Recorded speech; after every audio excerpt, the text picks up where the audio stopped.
Hi everyone, today I'll be discussing about a portion of Module 5 in terms of artificial intelligence and expert systems, where I will be presenting a use case on computer adaptive testing to explain further the understanding of expert systems. So we will cover adaptive quiz, which is in Moodle, and the expert systems, where in Moodle is explained why it is an expert system, and another proprietary example that is of NCLEX computer adaptive test. So what in heavens is the computer adaptive testing? So basically, this is a method that merges computer technology with the modern measurement theory to increase the efficiency of the exam process. And how does it work? So you can see the level of difficulty of a question thrown in an examination starts within somewhere near the ability level that is considered a minimum pass for most examinations. Once you are able to get a correct answer, the level of difficulty goes up by a bit. However, if you actually get a wrong answer, the level of difficulty goes down a bit. There is an algorithm that is actually used in order to determine whether a candidate has indeed passed or failed an examination.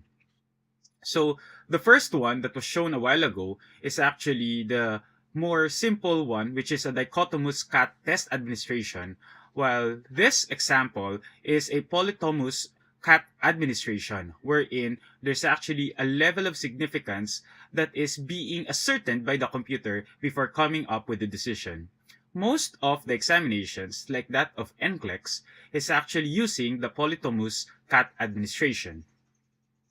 There are actually further readings more into this one in order for you to be able to further understand them. But what is more important is that we understand that the rules in terms of determining a pass or a fail is highly dependent on, number one, a run out time means that there is a decision when you actually run out of time. The maximum length exam rule, so there's only a number of questions that is being thrown to a candidate, and once the candidate has actually exhausted all these questions, a decision will be made based on the algorithm. And the NCLEX examination 95% confidence interval rule. So there's actually this level of confidence that a candidate is indeed a pass or a fail. Now, we go to the adaptive quiz activity that is actually designed for Moodle. This is maintained by Adam Franco and enables a teacher to create tests that efficiently measure the test taker's abilities. So it makes use of the practical adaptive test CAT algorithm that was written by B.D. Wright and published in RAC Measurement Transactions in 1988. So here's the actual algorithm for your reference. But you can also see the module that is actually included in Moodle that this is what is being utilized. So why now the adaptive quiz activity module in Moodle is an expert system? So here we can see that it actually has a knowledge base, a set of facts and rules. And this is shown through the practical adaptive testing that's written by Wright. Likewise, there is a knowledge acquisition subsystem wherein the test item data bank builds up over time as experts and knowledge engineers add up to the body of knowledge and creates the table of specifications. Now, the interface engine includes that of the use of the practical adaptive testing rules in the adaptive quiz activity in Moodle. Of course, this will be housed in the working memory wherein databases are actually stored, so whether locally or through the cloud. There's also the adaptive quiz activity in Moodle, which is the explanation subsystem. And later on, the user interface would of course be Moodle, which the user directly interacts with.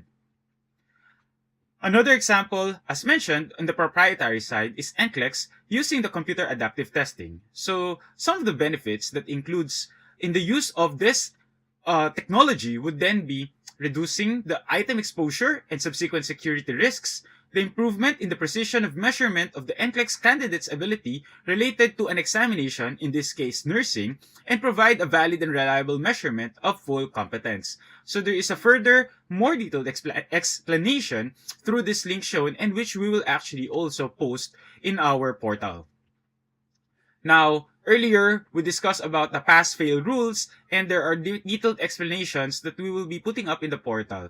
But what is more important is for us to understand that there are actually these rules to guide us with the decision of a pass and a fail of an expert system. So, thank you very much for listening.